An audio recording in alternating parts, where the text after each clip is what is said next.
Hazrat Sahal bin Abu Hathama radiyallahu anhu says, Imam should stand facing the Qibla for the fair prayer.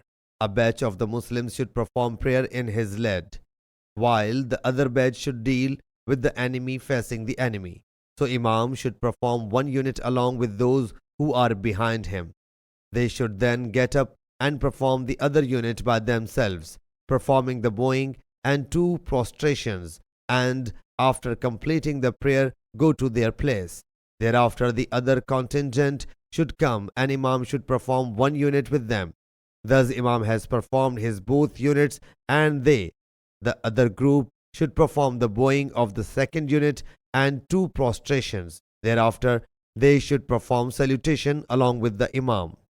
Musaddad, Yahya, Shoba, Abdul Rahman bin Qasim, Qasim bin Muhammad, Saleh bin Khawat, Hazrat Sahal bin Abu Hasama has also reported a hadith from the Prophet ﷺ similar to the former one.